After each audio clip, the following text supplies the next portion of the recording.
এইবার ইলেকশনটা কি কোনো সাংবিধানিক ধারাবাহিকতা ইলেকশন হয়েছে? যে মানুষের আকাঙ্ক্ষা যে আমরা আর এই অবস্থা ফেরত যেতে চাই না, তারা ক্ষমতার যে ভারসাম্য নীতি তারা মানতে নারাজ। তো সংশোধন তো বহুবার বাংলাদেশের সংবিধান হয়েছে, এই জাতির ভাগ্যের পরিবর্তন হয় নাই। জনগণ যেখানে সার্বভৌম ক্ষমতার অধিকারী আমরা আমাদের সংবিধানে বলে, সেই জনগণ সুযোগ করে দিয়েছে রাষ্ট্রযন্ত্রটাকে মেরামত করার জন্য, যেইটুকু করলে ওনাদের দলীয় ক্ষমতাকে ঠিক রেখে রাষ্ট্র পরিচালনা করা যায়। এখানেই হচ্ছে আমাদের আপত্তিটা। যদি গণভোটটাকে আপনি না মানেন, তাহলে এই জাতি আসলে পরিবর্তনটা কিভাবে হবে? অ্যাডভোকেট আতিকুর রহমান, মূলত সংস্কার কিছুটা থমকে গেল বলে মনে করছে কিনা বিরোধী দল, একটু জানাবেন যুক্তিগুলো কি কি, এবং বেশ কিছু ব্যাখ্যা দেওয়ার চেষ্টা করলেন অ্যাডভোকেট পাপিয়া, সেই সম্পর্কেও আপনার মতামত জানতে চাই। ধন্যবাদ আপনাকে, ধন্যবাদ আমার সহ আলোচক এবং যারা দেশবাসী শুনছেন, আমরা সবাইকে শুভেচ্ছা এবং সালাম জানাচ্ছি। আমি বলবো যে আমাদের সংস্কার প্রক্রিয়াটা কিছুটা না, পুরোটাই থমকে গিয়েছে।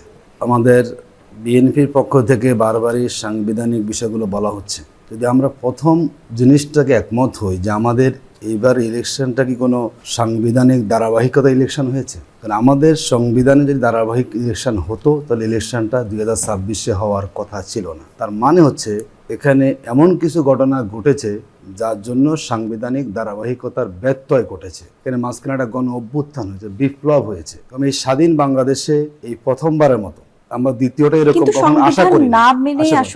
আমি আমার একদম পুরো ক্যাবিনেট থেকে শুরু করে সকল পার্লামেন্ট মেম্বার যখন পলাতক হয়ে গেছে, তেমন বাংলাদেশে আমরা কিন্তু গেছে ইলেকশন করেছি। এবং মানুষের মধ্যে দীর্ঘ 15 বছরের যে একটা দুঃশাসন, জনগণ যে বিপ্লবটা পরিবর্তনটা করেছে, মানুষের আকাঙ্ক্ষা যে আমরা আর এই অবস্থা ফেরত যেতে চাই না, সেখান থেকে সংস্কারের দাবি উঠেছে। রাজনৈতিক দলগুলো ঐক্যমত কমিশনে বসেছেন, মতামত দিয়েছেন, কথা বলেছেন, যুক্তি দিয়েছেন, পাল্টা যুক্তি দিয়েছেন, মতামত দিয়েছেন। সব নিয়ে আমরা একটা জায়গায় ঐক্যমত হয়েছি, যাতে সে ঐক্যমতগুলো যেই ক্ষমতা যাতে সে মানতে বাধ্য থাকে, তার জন্য আইনি ভিত্তি হয়েছে এবং তার উপর আবার গণভোট হয়েছে। এরপরও যদি এসে আমরা এই জিনিসগুলোকে বাস্তবায়ন করতে না পারি, আসলে এই বাংলাদেশে আদৌ ভালো কিছু আমরা করতে পারবো কিনা, এটা আমাদের সন্দেহ তৈরি হচ্ছে। দেখুন, ওরা 98টি ওনারা হলো অধ্যাদেশকে অনুমোদন দিয়েছেন। বেশ কিছু অধ্যাদেশ তো বিরোধী দল আপত্তিও করেনি। যেই জায়গাগুলোর মূলত সংস্কার সাথে জড়িত যে আদেশগুলো, সেই জায়গাকে ওনারা ব্যতিক্রম করেছেন। তো ওনারা প্রথম বলতেন যে আমরা নোট অফ ডিসেন্ট যেগুলো করবো না। এখন আমরা দেখলাম ওনারা পুলিশ কমিশন যেটা হয়েছে, ওনারা সেখানে কিন্তু নোট অফ ডিসেন্ট ছিল না, ওনারা এটা অনুমোদন করাননি। এরপরে সুপ্রিম কোর্ট সচিবালয়, নোট অফ ডিসেন্ট ছিল না, সেটা তারা বাদ করে দিয়েছে। তারা আপনি কি করেন? বাদ করার পেছনে কোনো ব্যাখ্যা এখনো পর্যন্ত না। এখন ওনারা যেটা আসলে বাংলাদেশে যারাই ক্ষমতা আসেন, তারা ক্ষমতার যে ভারসাম্য নীতি তারা মানতে নারাজ।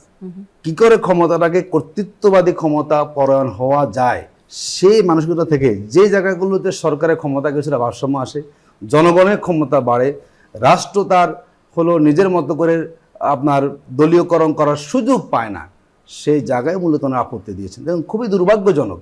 আমাদের যেটা আমরা বলি মানবাধিকার কমিশন নিয়ে বিগত বহু কথা হয়েছে, এটা অনুমোদন হয় নাই। গুম প্রতিরোধ, এটা অনুমোদন হয় নাই। দুদক অনুমোদন হয় নাই। আপনি বলেন করেছেন কি? কারণ আপনি যদি বলেন আপনি করবেন, তখন আমি গতকালকে দেখলাম, আজকে দেখলাম যে আমাদের প্রাইম মিনিস্টার বলেছেন যে আমরা অক্ষরে অক্ষরে পালন করবো। দেখুন, জুলাই সনদে যা আছে, যদি আমি আপনাকে একদম ভূমিকা লেখা যায় আমরা সংস্কার করতে চাই। বিএনপির 31 দফাতে আছে আমরা সংবিধান সংস্কার আমরা কমিটি করব। তো এতদিন পর্যন্ত আলোচনা সংস্কার নিয়ে, হঠাৎ আলোচনা আসছে এখন সংশোধন নিয়ে। তো সংশোধন তো বহুবার বাংলাদেশের সংবিধান হয়েছে, এই জাতির ভাগ্যের পরিবর্তন হয় নাই, ফ্যাসিবাদ উত্থান ঠেকানো যায় নাই, মানুষের মুক্তি আসে নাই, রাজপথে রক্ত জড়ানো কমে নাই, আন্দোলন সংগ্রাম নিয়ন্ত্রণ করা যায়নি, যে আমরা একই পথে আবার হাঁটি। আমরা কি করে আশা করতে পারি আমাদের আগামী রাজনীতি সুন্দর হবে? আমরা কি করে আশা করতে পারি আগামীতে আর কোনো ছাত্রকে তার বুকে তাদের রক্ত দিতে হবে না? এই জায়গায় আমাদের আপত্তিটা। আমি যদি আপনাকে কোশ্চেন করি, উনি তো অনেক অভিজ্ঞ রাজনীতিবিদ এবং তিনি খুবই বিজ্ঞ আইনজীবীও। এই অধ্যাদেশগুলো যদি অনুমোদন হতো, বিএনপির সমস্যাটা কী ছিল বলুন তো? জনগণ চেয়েছে, গণভোটে রায় হয়েছে। জনগণ যেখানে সার্বভৌম ক্ষমতার অধিকারী আমরা আমাদের সংবিধানে বলে, সেই জনগণ সুযোগ করে দিয়েছে রাষ্ট্রযন্ত্রটাকে মেরামত করার জন্য। সেই জায়গায় আপত্তি কেন? নিঃসন্দেহে দুরভিসন্ধি এখানে আসে। তখন এমন করে করতে চাচ্ছেন যেইটুকু করলে ওনাদের দলীয় ক্ষমতাকে ঠিক রেখে রাষ্ট্র পরিচালনা করা যায়, এখানেই হচ্ছে আমাদের আপত্তিটা। আমরা এর আগে বলেছিলাম যে গণভোটে আপনারা আপত্তি কেন করছেন, এরপর ওনারা গণভোটে সায় দিয়েছেন, ওনারা এই বোর্ডের পক্ষে নির্বাচনী প্রচারণায় কথাও বলেছেন না। দুর্ভাগ্য হচ্ছে যেই নির্বাচন কমিশন আপনাকে একটা নির্বাচনী তফসিল দিল, একই অধীনে আপনি ইলেকশনটাকে নিয়ে ক্ষমতা ভোগ করছেন, আবার একই কমিশনের অধীনে যদি গণভোটটাকে আপনি না মানেন, তাহলে এই জাতি আসলে পরিবর্তনটা কিভাবে হবে?